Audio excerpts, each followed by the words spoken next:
Hey there, welcome along to Navigating the Shift. This is Annabelle here, and I said to you in the last episode that we've got a huge amount of links to get through, so I thought that I would just run through them with you just quickly, and I'll leave all the links there. You can have a look at them more closely as we go along. I've tried to put them into some different subjects. So the first one is basically around freedom, and there was a memorandum that was leaked from the Imperial College of London. Very, very interesting, from Neil Ferguson. Wow, he is in hot water now. He sent through a memorandum to a number of people, several doctors at the Imperial College of London, and Sir Patrick Vallance, and it was talking about the plan, basically the plan that we're in at the moment, and the idea that they want to try and make a permanent lockdown in London. It says it remains crucial for everything to remain on track and for us all to remember our common purpose behind this. It has been tough, but it will get tougher. But provided that we stay united and that we manage to persuade the bulk of the country that we're doing this for good reasons, then we will be able to move on to part 2 of the plan. On it goes. So I don't think that people in London are going to put up with the idea of a permanent lockdown. They've already started their protests, and they are not going to be silenced in a hurry. Even if you put police onto them, if you think about how they have put up with things like the IRA bombing and all sorts of things, they've been through World War II, even though it's not necessarily this live generation anymore, they are a tough bunch and they're not going to put up with being pushed around. But I think this memorandum, it tells us a lot, really, about how much they are planning to use football matches and the protests as an excuse for tests going up and therefore the infections getting worse. It's happening all over. It's the same here in Sydney as well.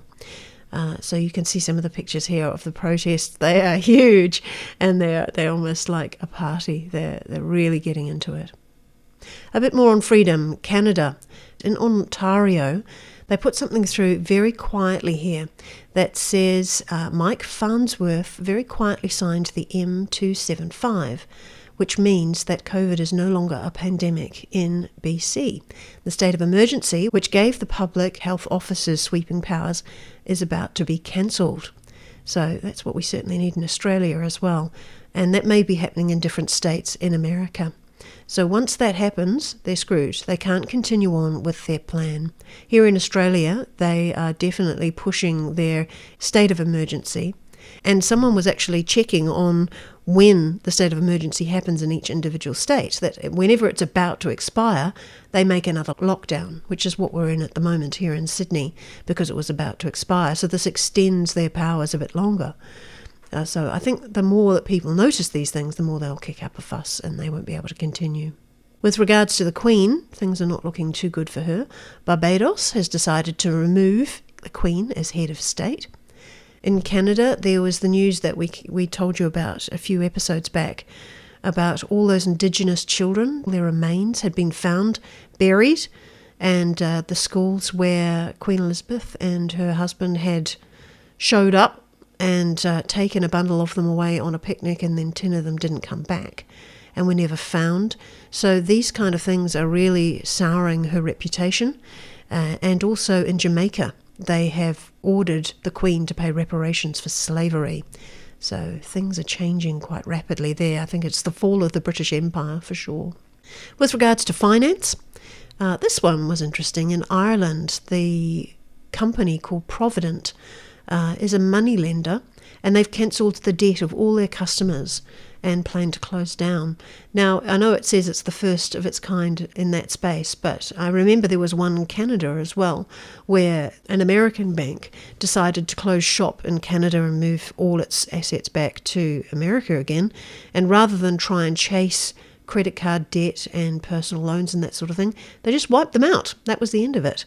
No more. So I don't think this is necessarily meaning that the quantum financial system is ready to go, but it shows that the fact that these people are closing down their outreach branches and pulling back into the central means that they are under pressure at the moment and under stress, and things will change slowly as we get there.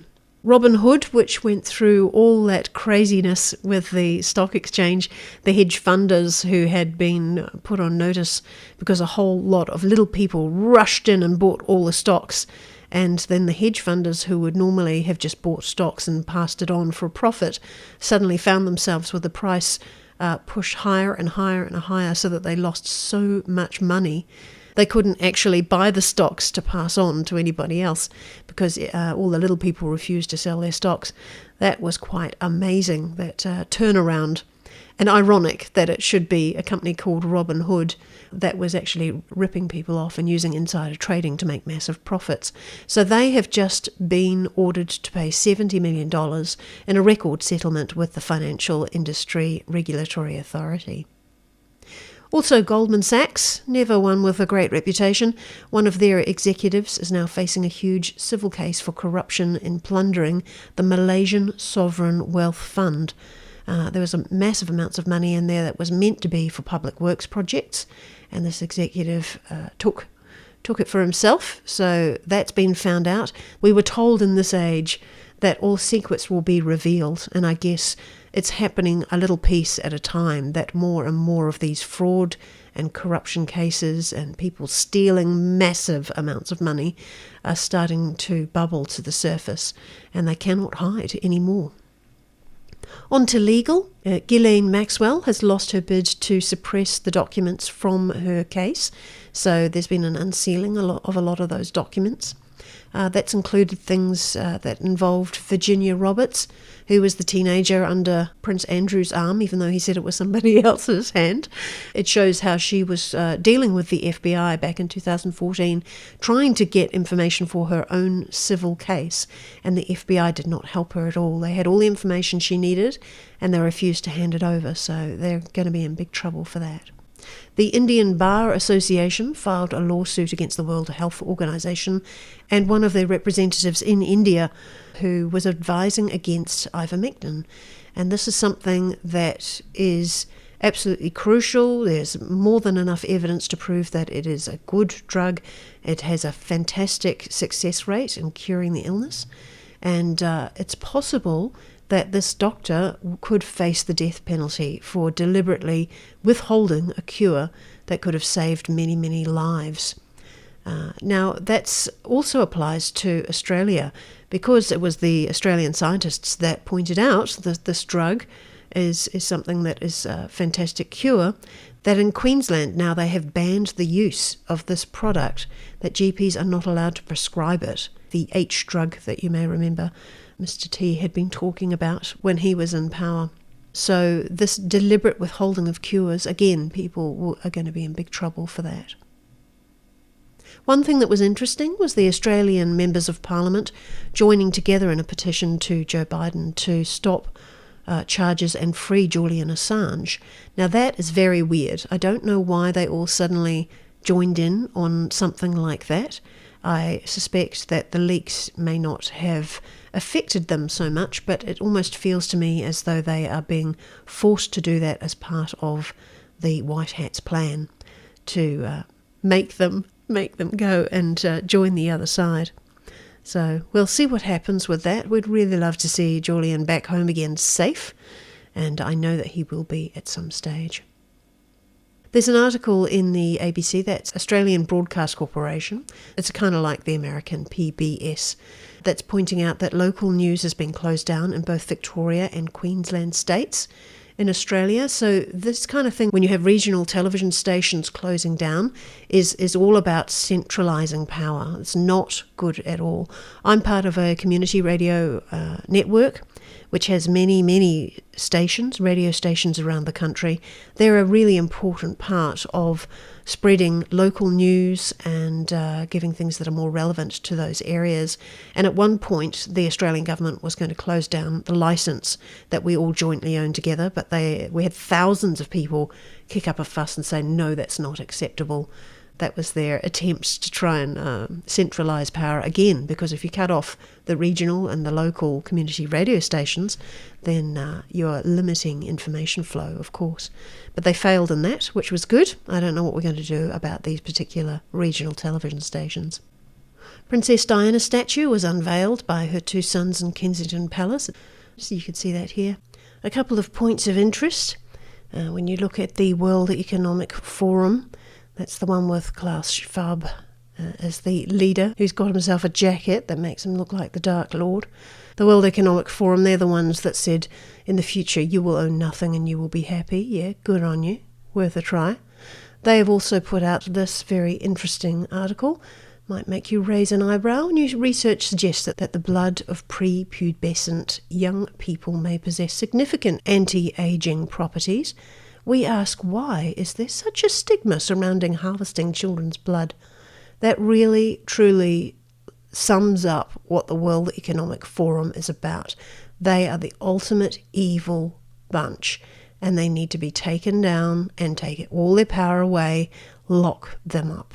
How dare they suggest that we should be harvesting the blood of children so that people like that don't have to age? It's absolutely appalling. In terms of the cure that's been offered at the moment, Dr. Peter McCulloch, he's a very high-profile doctor, has been talking very seriously about the problems that have come up from this cure and talked about how many involuntary abortions have happened, as well as the incredible amount of deaths that have happened immediately afterwards as an adverse reaction. It's about understatement of the year. He is saying this is very, very dangerous and that they should be withdrawn from the market. But our governments and media, of course, are completely ignoring that. I'm really hoping that a lot of these brands or batches have been replaced with saline. I've noticed a couple of different things that have come through talking about saline instead of the actual serum that was meant to be in there. So I'm hoping there's a hell of a lot more of that than expected. In terms of weather is going pretty crazy. We were expecting floods. Watch the water, we were told by Mr. Poole. And certainly there has been some major things going on. A tornado that just showed up in the middle of England that had nothing within the natural meteorology, that would suggest it was going to happen, suddenly happened in the middle of England.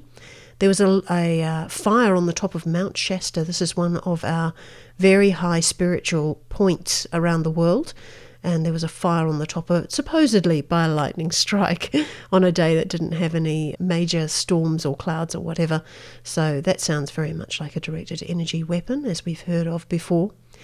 In this Japanese city, this is the mud floods. There were 20 people missing there. Though, again, the media are changing things. They said that it continued on flowing all the way to the coast, and you can see quite plainly in this video that it stops. So it may have been the fact that all the people were standing by, ready to go, stepped out of the way, that they knew it was going to happen. And apparently mud floods do happen in Japan on a regular basis, so I think this one was fairly well expected. Another forest fire in Cyprus, and the Iceland volcano, with a name that I daren't try to pronounce, I'll just put it at the bottom here, that is looking rather shifty, and there's lava coming out of it and things like that. So we really have to watch those volcanoes in Iceland. There's some huge points over there, huge volcanoes in Iceland, and if any one of them went, then that might make the northern hemisphere dark very, very quickly. So although it all looks like a lot of chaos, I do want to finish off with something that's a little bit more positive.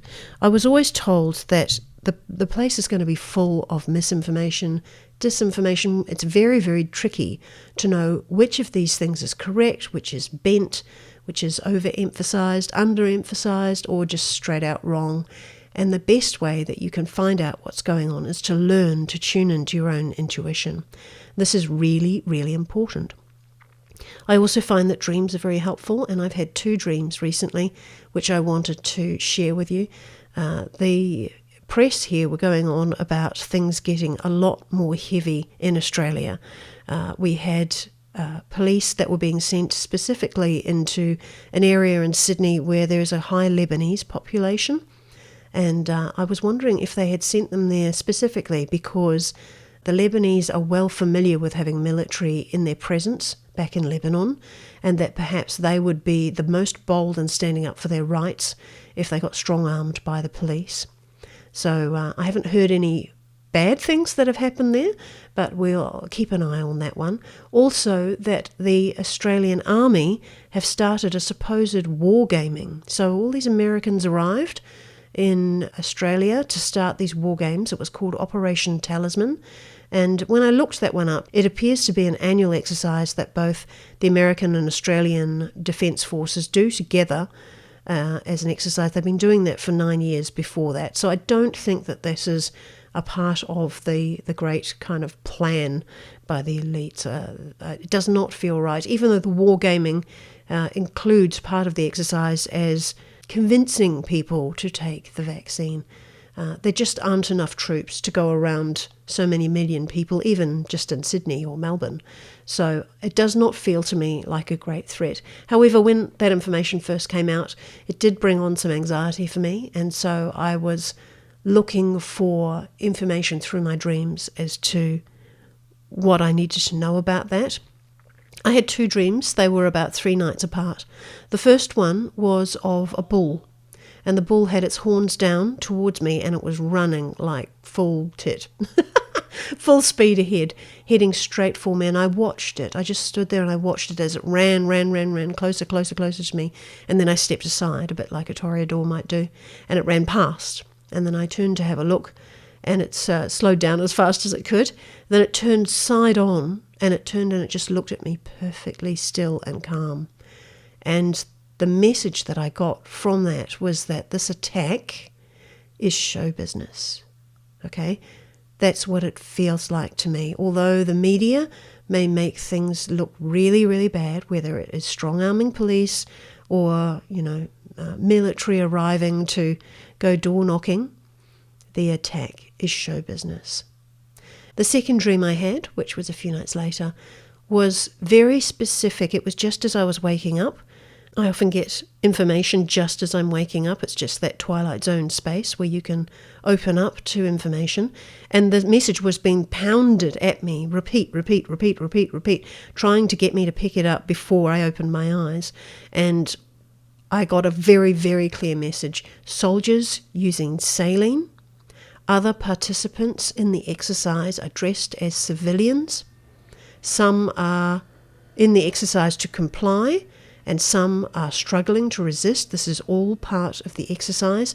The media are invited to film the exercise, and the fact that this played out a number of times, it made me very, very confident that what we're watching is a movie. We've been told that for years now, that you're watching a movie. That does not mean you sit back with popcorn. I know that we've all been joking about picking up popcorn and watching it all go on. No, I think we still have a job to do, and that is to make people more aware of what is going on.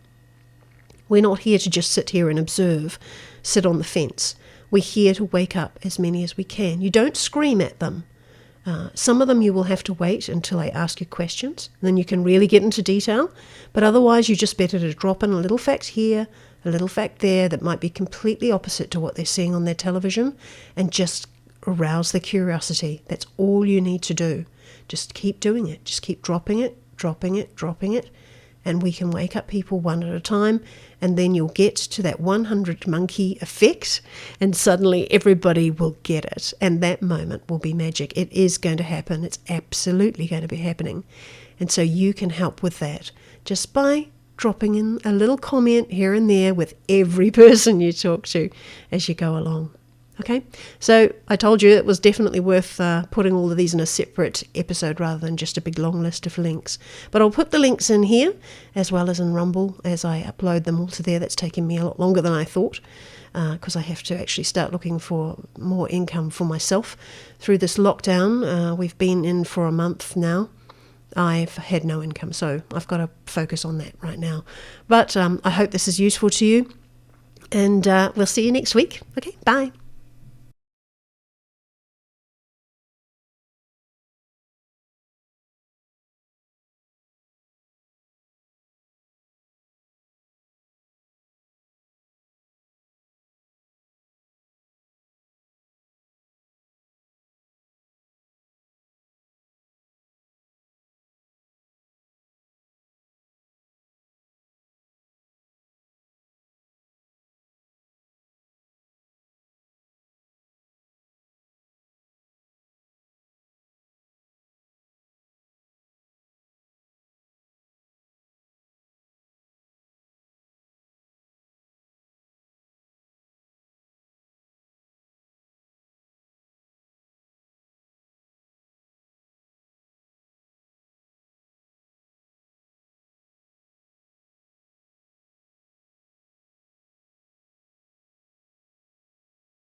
I do remember having a dream at one point where I had asked before I went to sleep, this is how I seem to work, I ask a question, then I'll get the answer by the morning, but I was asking how much of this is really fake news, how much? And when I woke up in the morning, the message was like 98%. 98% of it is either made up or it's deliberately created to make news. How crazy is that?